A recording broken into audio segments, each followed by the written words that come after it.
Image Bengal থেকে বলছি।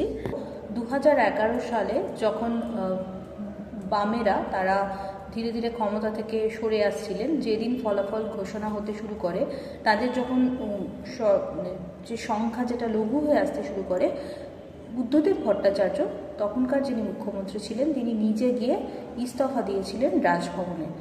কিন্তু মমতা বন্দ্যোপাধ্যায় পরাজয়ের পরেও এখন তিনি ইস্তফা দিতে চাইছেন না।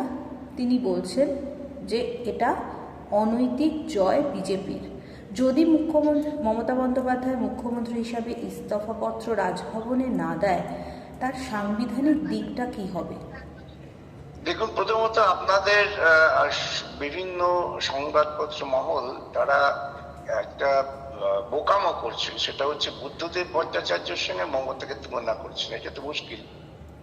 বুদ্ধদেব ভট্টাচার্য যিনি সাংবিধানিক রীতিনীতি মূল্যবোধকে বজায় রেখে কাজ করেছেন, আর মমতা যা কখনোই করেনি, সুতরাং দুটোকে এক জায়গায় দাঁড় করা তো মুশকিল হবেই। এবং সেই জন্যই যখন বুদ্ধদেব বাবু বুঝতে পারলেন যে তার দল সংখ্যাগরিষ্ঠতা হারাচ্ছেন এবং তিনি হেরে গেছেন, সঙ্গে সঙ্গে নৈতিক দিক থেকে পদত্যাগ দিয়েছেন।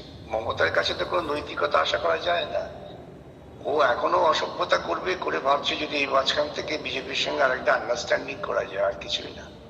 হ্যাঁ, কিন্তু আমাদের যেটা প্রশ্ন হচ্ছে যে এই সাংবিধানিক দিকটা কি? সাংবিধানিক কিচ্ছু যায় আসে না। ওদের টেনিওর শেষ হয়ে গেলে পরে উনি স্বাভাবিক মুখ্যমন্ত্রী থাকবেন না। তখন নতুন নির্বাচন হয়ে গেছে, সেই নতুন নির্বাচনে যারা জিতেছেন তারাই মন্ত্রিসভা গঠন করার দাবি জানাবেন। উনি পদত্যাগ করুন বা না করুন, এর কোনো সাংবিধানিক মূল্য নেই।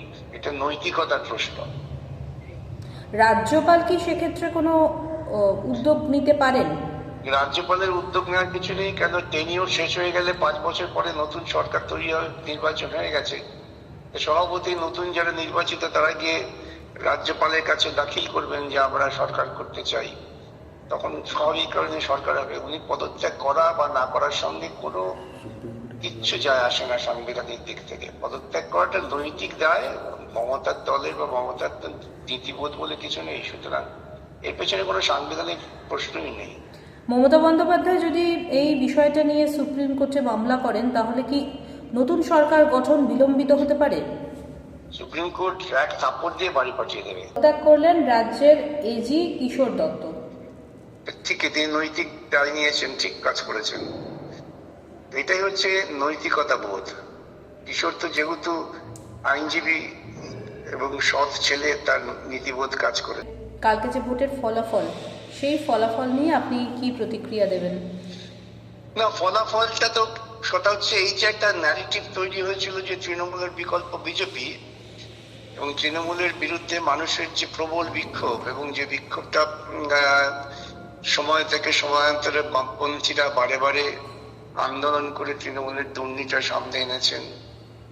তৃণমূলের বিভিন্ন জায়গায় যে অপকর্ম সেগুলো সামনে এনেছেন, লড়াই করেছেন, কিন্তু ওই ন্যারেটিভের ফলে তার সুযোগটা পেয়ে গেল বিজেপি, এবং মানুষ তারা ভোট দিলেন তৃণমূলের বিরুদ্ধে, ঘৃণার প্রকাশ ঘটে গেল। যার ফলে দেখবেন ভোটের যে সংখ্যা, তৃণমূলের যে 7% ভোট কমেছে, এটাই বিজেপির দিকে গেছে। অর্থাৎ মানুষের তৃণমূল বিরোধী ক্ষোভটা, তার ফলাফলটা বিজেপি পেল।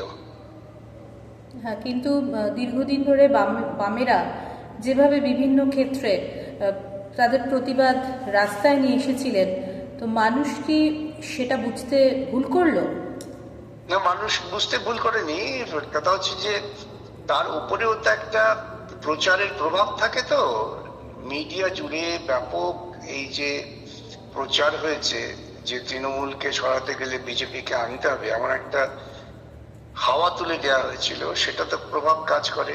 আরেকটা কাজ করে, সেটা হচ্ছে যে বিজেপির সরাসরি ধর্মীয় বিভাজন, যে বিভাজনের বিরুদ্ধেও বামেরা লড়াই করেছে। বামেদের লড়াই তো ছিল দ্বিমুখী লড়াই।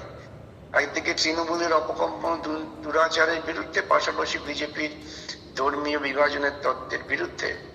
কিন্তু ধর্মীয় বিভাজনের তত্ত্বটা মানুষ এই সময়ে খুব একটা গ্রহণ করেনি, যার ফলেই সুযোগটা বিজেপি পেয়ে গেছে। ধন্যবাদ দাদা, অনেক ধন্যবাদ।